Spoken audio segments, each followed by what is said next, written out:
안녕하세요. 매일매일 운동하기를 실천하고 있는 동탄 왕코입니다. 야간 근무 첫날 끝났습니다. 심지어 영어 학원 갔다 왔고요. 심지어 분리수거도 하고 왔습니다. 지금 11시예요. 너무 졸려요.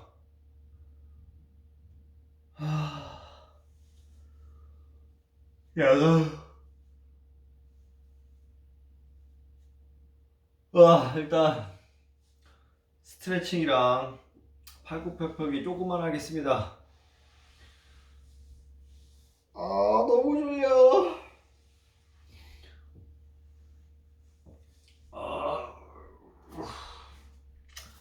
지금 연말 코로나 2단계 때문에 약속이 다 취소되고 있어요.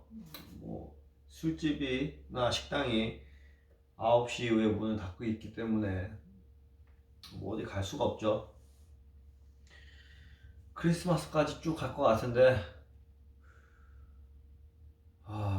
이게 언제까지 갈런지. 일단 운동하겠습니다.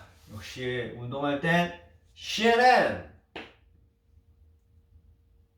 One of the amazing untold stories, the comparison between him and, for instance, Barack Obama, who really eviscerated the DNC, took all the data and infrastructure out of it, and they still haven't recovered from it.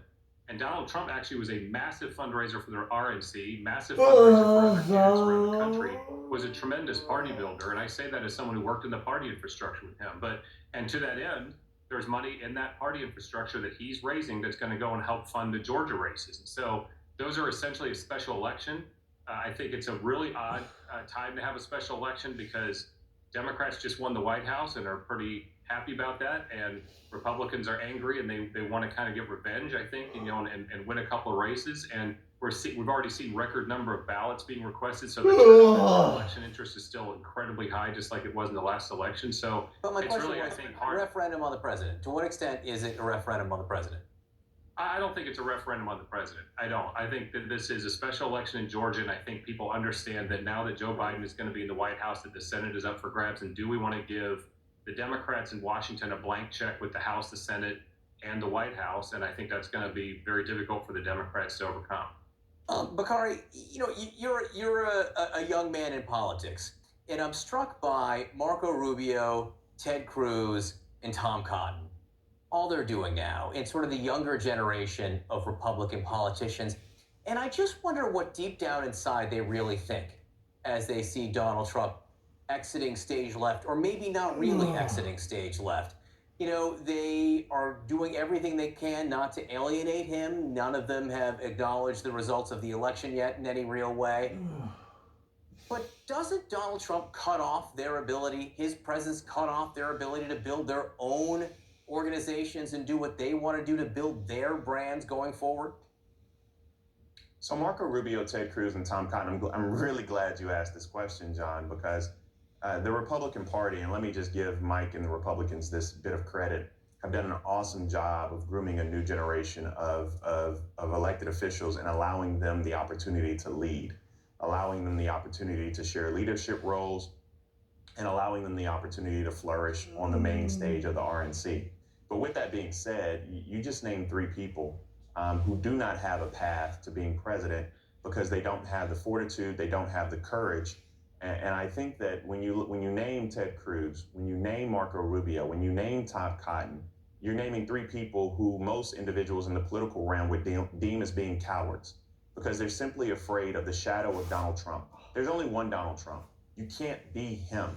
And the fact that all three of these grown men want to emulate somebody else, particularly Ted Cruz, who would probably get more virtue out of fighting back. Someone talks about your wife, someone talks about your dad. You don't want to try to be them. You fight them, you punch them in the jaw, and you keep moving. Bakari Sellers, Mike Shields, thanks to both of you. Hope you both have a wonderful Thanksgiving. You too. Happy Thanksgiving. All right, breaking news on coronavirus just ahead. A new record high for hospitalizations in the U.S. and why the coronavirus task force is considering changing the 14-day quarantine period when 360 continues. Air quality update in association with Copernicus, Europe's eyes on Earth.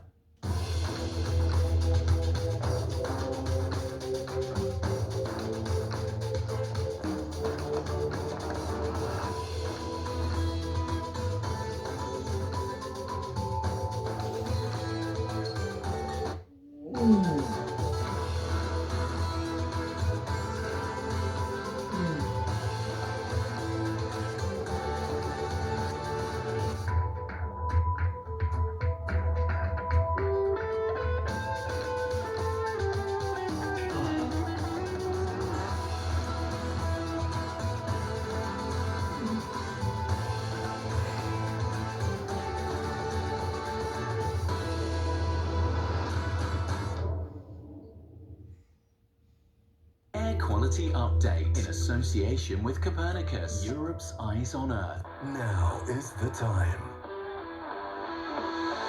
to show the world that the place is here.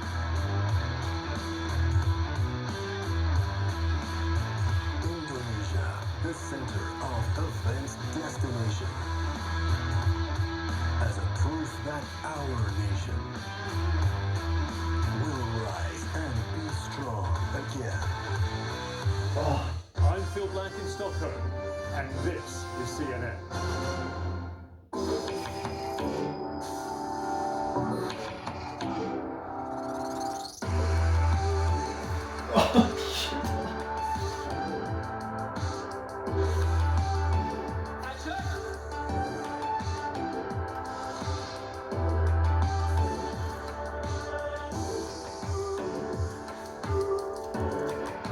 Africa Avant-Garde, Saturday on CNN.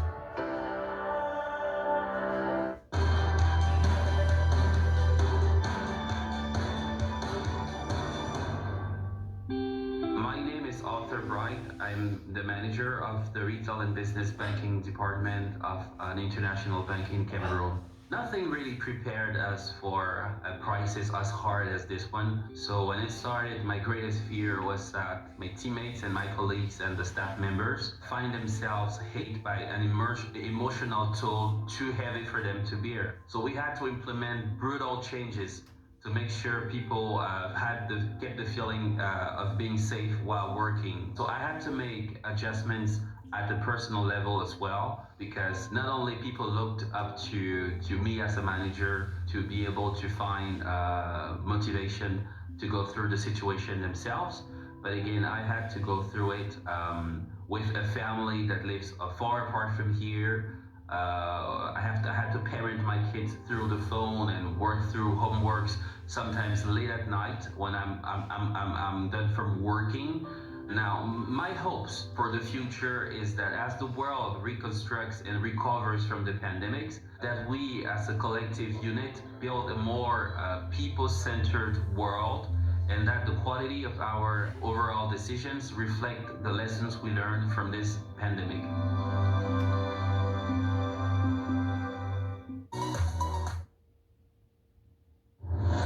More breaking news. As we mentioned earlier, the United States has set a new record for the number of people hospitalized with coronavirus. Tonight, that number stands at more than 88,000. That's not the only staggering number. U.S. deaths now approaching 260,000, with more than 1,500 lives lost today. New deaths reported today. More than 146,000 new cases today. The surge shows no signs of letting up. The White House Coronavirus Task Force is considering tweaking guidelines and possibly shortening the quarantine period for those infected or anyone who's been in close contact with someone who received a positive diagnosis. Here's what Admiral Brett Giroir, who is in charge of the nationwide testing program, told Wolf Blitzer. As you know, it's quarantine for 14 days. Half of people become symptomatic by day 5. That's when the virus is present, and there's a long tail of very low probability afterwards. So the postulate is, and the CDC is looking at it, will be driven by data, if you get a test at day 7 or day 10, particularly, can that lengthen, shorten your quarantine from 14 days to perhaps 10 days? All right, joining me now to discuss, Kathleen Sebelius, former HHS Secretary and Governor of Kansas, and Craig Spencer, Director of Global Health and Emergency Medicine at Columbia University Medical Center. And Doctor, I just want to start with you. This possible change in the quarantine period, shortening a little bit, what do you make of it? Well, I'm glad he said the most important thing, that they're talking to the CDC and that this decision is going to be made on science alone. He's right. We know that the majority of people, if they're ultimately going to get symptoms, will have symptoms by, day 4 or 5 or 6.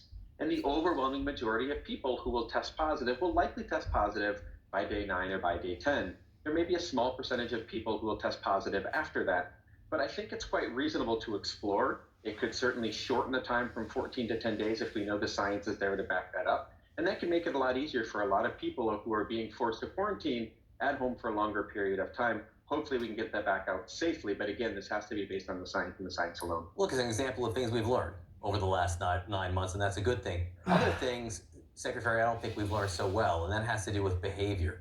because the White House Coronavirus Task Force put out a statement today that really caught my attention. They talked about the aggressive spread of COVID around the country, and they said that to battle it, there needs to be a, quote, significant behavior change of all Americans.